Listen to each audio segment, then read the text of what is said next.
Welcome to the Real Estate Espresso Podcast, your morning shot of what's new in the world of real estate investing. I'm your host, Victor Menashe. This is the weekend edition where we interview notable people from the world of real estate investing. Today is no exception. We have a great guest all the way from Virginia. Welcome to the show, Whitney Sewell. Great to be here, Victor. Good to see you again.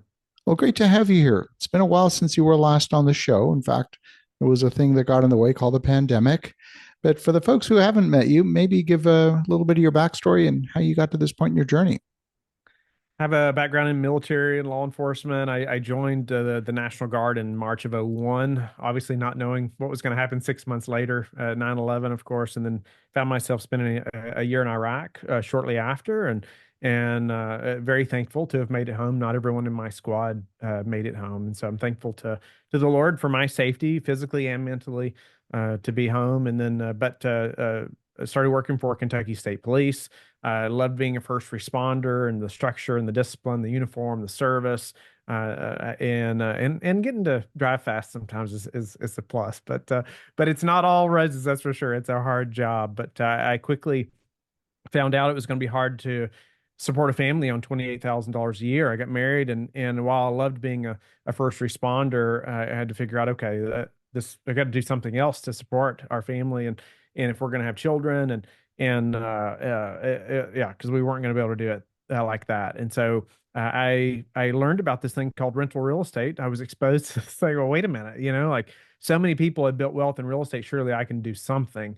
And so thinking that I was going to have to be in law enforcement my entire career, we bought a couple triplexes, thinking, hey, if we could make $200 extra a month, that would be amazing at the time. And I had no idea, obviously, what the Lord had in store for us. But needless to say, we gained a lot of brain damage from those triplexes, learned a lot the hard way. And I then became a federal agent. That moved us to Virginia, sold those triplexes. A number of years later, I was actually training horses professionally as well, and and also a federal agent. We had adopted a couple of boys at the time, and I was missing all the time with them. And then that is really, Victor, when my wife and I said, you know what, is what we're doing now going to get us where we want to go 5 years from now, or even 10 years? The obvious answer was no. We literally came home. We were on the beach just walking and praying, and we literally came home and sold the farm and said, you know what, I know real estate can build wealth. We're going to commit to commercial real estate. And we did. We sold the farm, sold everything related to the horse training business, and then I started a daily podcast, and I've interviewed over 2,000 people in the last 6 years, and now we completely committed to commercial real estate, and our mission of helping families adopt children. And so and now we're all multifamily focused, mostly in the West and Midwest, but growing. I love that. And you and I are part of a rare breed because there are not too many other people that are hosting a daily podcast. So I'm a little bit ahead of you at 2,500 episodes, but you're not far behind. I will not let you catch up because I'm not missing a day. But tell me, what was the impetus to start a daily show? Because I don't get to talk to many who do host a daily show. Yeah, in the beginning, I only knew one other person at the time that was doing a daily podcast. It was Joe Fairless, and I thought, you know what? Hey, if it can work for him, it can work for me. I had hardly ever spoken into a microphone before, Victor, when I decided to do a daily podcast. Everybody thought I was crazy, and probably maybe they were a little bit right. But it just changed everything for our business and and you can probably relate to this. But people would say, "Well, was it worth it?" And I say, "Well, if you looked at a P&L for the podcast, you'd think I was absolutely insane.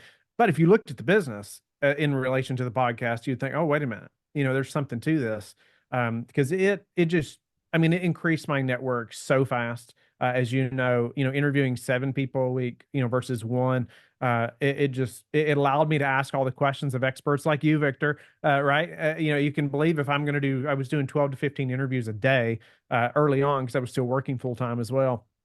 And so it made me think different. It made me do things differently because of this, just the volume.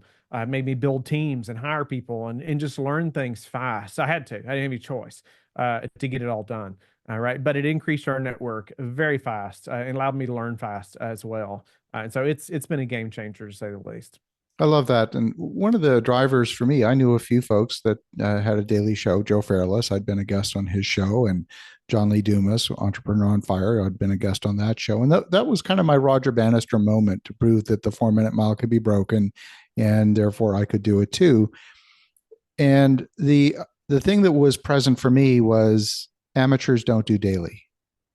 And so the second you are in that category of daily, you're no longer an amateur. Amateurs don't do daily. And that was just very present for me. Mm, love that. It does make, like I said, it makes you think differently, right? Yes. I had spoken to so many people, just like I'm sure you did, Victor, before starting a podcast, and I asked them all, "Hey, tell me about what I need to know about. I'm about to start a podcast, right?" And they would all just talk about how hard it was to keep up. They couldn't get the show notes done. They couldn't find the guests, all these things. And the one common thing was they're all doing a weekly show. And I Mm. thought, man, maybe I am crazy, for trying to do a daily podcast. But it's been such a separator in a massive way. I mean, no doubt about it. And so I'm thankful that we did. I'm not, I'm not sure that I'll do it forever. We did daily up to 2000, and then I've done some different things as well, or with some different focuses. But it's been really good. I love it. So today, fast forward, we've gone through some turbulent times, especially in the world of multifamily investing the last couple of years. What have you learned? What's the focus?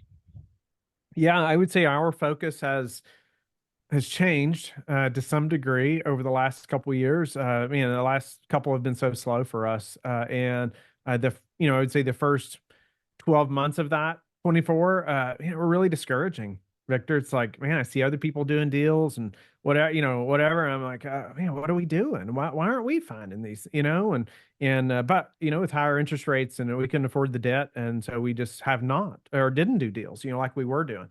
And so it was quite discouraging, honestly, and hard to keep team motivated, right? Those things. It's like, what are we doing? But I would say over the last 12 months, as different things have surfaced, we've become a lot more thankful that we didn't do more Yeah, deals, right? And it's harder to see early on, right? But now it's like, oh man, thank you, Lord, that we really stuck to what we knew and what we thought, and it just and we didn't do those deals that we could have. Okay, or we'd be in a lot worse shape, that's to say the least, right?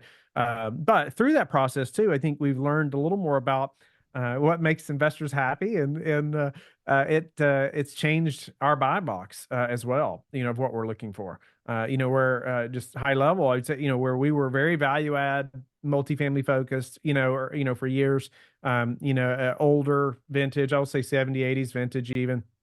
And we have a bunch of that still. But I think, now we're much more class A focused, newer assets, even if there's a slightly, which there are, slightly lower projected return. What I find is that even if investors are attracted to that flashy 25% IRR, you know what, in the middle of that life cycle, that deal, they don't like the ups and downs, that's right? right. Often of that, or that's when they get scared, and like, oh, wait a minute, we said up front, this is what's going to happen, right? As you're going through this business plan, definitely the cash flow is going to go up and down and things like that. And that's when they get concerned. And so what I found is that most investors, even they may not know it up front or right away, but once we can talk about it, I'm like, you know what? If I just project you a 15% IRR and it's going to be just more steady, right? They're just more happy. And it's just a better asset class. Obviously, there's less hassle for us, our team, all the way around. And so anyway, we've transitioned. Not I'll say I won't say we'll never do value add again, but it's just definitely changed our buy box over the last couple of years. One of my mentors, chairman of our company back when I was in the tech industry, he's originally from the UK, and he's built several multi-billion dollar businesses that he took public. And he used to say the key to running the financials of a business, it's like playing the bagpipes.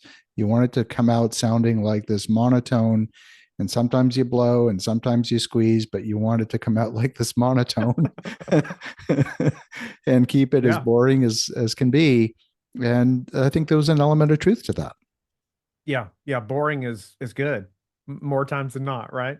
It's kind of like it reminds me of being in boot camp. It's like you want to be the one that they never call on, right? They don't even know you're there. You're just you're just steady, you're dependable, you're just right there in the group, you know, you're not falling way behind, right? And so then, because then they pick on you, right? Sure, sure. Or even way ahead, because then you're going to be picked on as well, believe it or not. But yeah, you want to be steady. I love it.